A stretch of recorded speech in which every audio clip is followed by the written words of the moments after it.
When you're part of the UFC, or just anything really, the last thing you want to do is make some foes because of your actions. Because it seems like this flew over Tim Elliott's head at UFC 272, and well, let's just say that doesn't look like Elliott will be getting any support from his peers in the future, especially not from Islam Makhachev. Curious what went down? Stay tuned as we unwrap this and more you don't want to miss out on. Makhachev bashes Elliott for UFC 272 performance. Just last week, we saw what would probably be considered one of the most iconic UFC events to date, UFC 272, which took place in Vegas just last weekend, had one hell of a lineup, and was nothing short of a roller coaster. We had everything from early finishes to 5-round bouts. But UFC is not UFC without a hint of controversy before or after an event, now is it? And what, or more importantly, who exactly is a subject of controversy this time around? Well, that would be none other than Tim Elliott, who in the early prelims of UFC 272 won his fight against Tagir Ulanbekov through a unanimous decision. You may ask yourself, it's just a win, how is that controversial? Well, here's the catch. Sure, Tim Elliott won via a unanimous fair decision, but the factors that led to the decision, not so fair. And Islam Makhachev, who is, after Khabib's retirement, arguably the best active Dagestan fighter, thought so too. The Russian-born fighter took to his Instagram to call Elliott a dirty fighter and share footage of his fight against Ulanbekov, as well as highlight a few of Elliott's alleged missed fouls that had failed to be taken into account by the referee. These fouls, according to Makhachev, include an intentional eye poke, grabbing of the glove multiple times during exchanges and grappling, as well as 2 knees to the grounded opponent. Along with calling these fouls out in the caption, Makhachev also expressed his shock at the fact that the referee had let Elliott get away with all these fouls and not rightfully call him out for it. On a closing note, Makhachev said that he was very proud of his brother Tagir's performance and that he accepted this unfair loss. Chris Taccone, who was the referee for the Elliott vs. Ulanbekov fight, did shortly stop the fight to address the eye poke, but it seems like the rest of the penalties flew over his head because Elliott ended up winning over Ulanbekov. This whole debacle is kind of really stupid. If you really look at the fight with more attention, you'll see and realize that Elliott indeed committed multiple fouls that should have been called out immediately. After Makhachev called out post, even we agree, and it seems like Khabib Nurmagomedov does too. Khabib Nurmagomedov weighs in on the Elliott vs. Ulanbekov fight. Despite learning that he would be welcomed into the UFC Hall of Fame, Khabib Nurmagomedov had a bad weekend. The 29-0 ace lost his first UFC bout as a coach. This comes barely a month after another pupil decided to drop him and go with Benson Henderson at Bellator. Tim Elliott used pretty much every trick in the book to pull off this accomplishment. He hurled knees to the head of the grounded opponent, placed his fingers several times into Ulanbekov's glove, eye poke, and employed other foul methods. Given the huge number of cheats he applied, he was questioned after the fight, and this guy is so shameless he didn't even seem to hesitate and openly confessed it. Regardless of what's going on outside of sports, many MMA fans were furious that the referee did nothing to penalize Elliott, and the commentary crew didn't help things by praising Elliott for using veteran moves, which we all know is a well-known term for cheating. This was especially disturbing coming from Michael Bisping, who had already lost an eye due to a different type of cheating. Ulanbekov's entourage, which includes former lightweight champion Khabib Nurmagomedov and current lightweight contender Islam Makhachev, have all spoken out on the situation. We've already told you Makhachev's thoughts on this. Here's what Nurmagomedov had to say. On his Instagram account, Nurmagomedov, like Makhachev, posted a video of the nasty maneuvers used by Elliott and captioned it, "Referee was sleeping," clearly expressing his anger over the unfair situation, and honestly, we completely understand where he's coming from. We'd be angry too. Now, here is some other interesting UFC news. Rob Font and Marlon Vera being finalized for UFC Fight Night. According to new insider info from ESPN, the UFC is finalizing a bantamweight fight between Rob Font and Marlon Vera to lead a UFC Fight Night card next month. Contracts are almost likely to be finalized in the near future. On April 30th, the main event of UFC Fight Night will be a 135-pound fight. The UFC has not confirmed a location for the event, but it is likely to take place in Las Vegas. Font, 19-5, was defeated by former featherweight champion Jose Aldo in a 5-round decision in December. Prior to that loss, Font was on a 4-fight win streak with notable wins over over Cody Garbrandt, Marlon Moraes, Ricky Simon, and Sergio Pettis. Font's head coach and manager shared that he thinks that this fight will be a good one for fans too. He also added that he thinks it's a fun one, that Vera is exciting and Rob is echoed. On a final note, he mentioned that the matchup is great because they're not only on the ground but have great striking too, and we agree. Vera, 27-1, has won 2 straight fights since losing to Aldo in 2020. He beat Frankie Edgar in the 3rd round last November. Font and Vera are the number 5 and 8 ranked bantamweights in the UFC respectively. Junior Dos Santos signs with Khabib Nurmagomedov.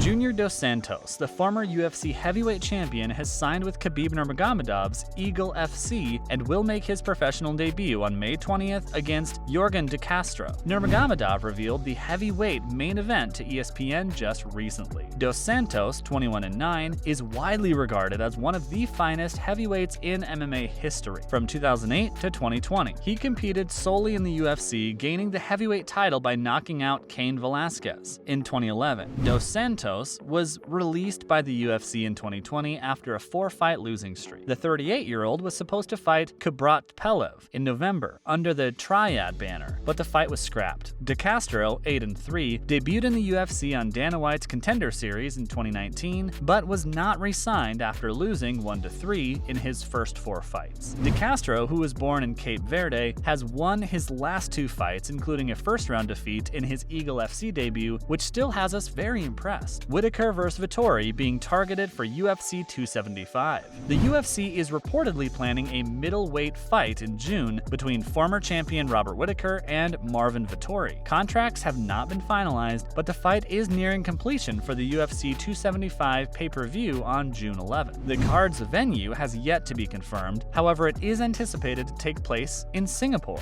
Whitaker, 23-6 of Australia, is coming off a loss to Israel Adesanya by decision at UFC 271 in February. The former champion believes he did enough to secure the 5-round battle, and he has stated that he plans to face Adesanya again. He has previously lost 2 championship battles against Adesanya. Vettori, 18-5-1, who trains in California, is fresh off a 5-round decision against Paulo Costa at 205 pounds after Costa failed to meet the 185-pound weight limit. GoFundMe removes Cain Velasquez fundraisers. Following his recent arrest, Cain Velasquez has received some significant support from the MMA community. Those wishing to contribute financially to the former UFC heavyweight champion's legal defense, however, should be aware that at least 2 fundraisers for his legal defense have now been discontinued. A couple of GoFundMe links uploaded on social media by Velasquez's longtime coach, Javier Mendez, were recently deleted, with the firm characterizing the posts as breaches of their rules of service. For the time being, it looks that there will be other crowdsourcing attempts, but GoFundMe will not be one of them. A GoFundMe spokesperson spoke to MMA Junkie and shared that both the fundraisers for Cain Velasquez had been removed and that GoFundMe does not allow the raising of money for legal defenses, especially those of a violent crime. The same policy has already been referenced in a number of high-profile cases, including the deactivation of a legal defense fund for Kenosha gunman Kyle Rittenhouse. Velasquez was detained on February 28th and is charged with 10 counts, including attempted murder. In what was characterized as a 11-mile high-speed chase, Velasquez reportedly rammed and fired numerous bullets at a vehicle transporting Golarte, injuring the man's 63-year-old stepfather in the process, resulting in non-life-threatening injuries. Golarte is said to have survived the event unharmed. Golarte was on supervised release at the time of the shooting, having been arrested on one felony charge of lewd and lascivious behavior with a kid at his mother's childcare service. He is accused of abusing a Velasquez family member on many occasions. Velasquez is still being held at the Santa Clara County Jail after being denied bail on Monday, March 7th. Velasquez is scheduled to appear in court again on April 12th. We don't know what's going to happen in the future with Velasquez, but we wish him the best of luck. We're all behind you, Cain. Well, that's all we have for you guys today. What are your thoughts on the Elliott vs. Ulanbekov situation? Which upcoming UFC bout are you looking forward to the most? Let us know all your thoughts in the comment section below. Don't forget to like and subscribe if you enjoyed this video. See you guys next time. Bye.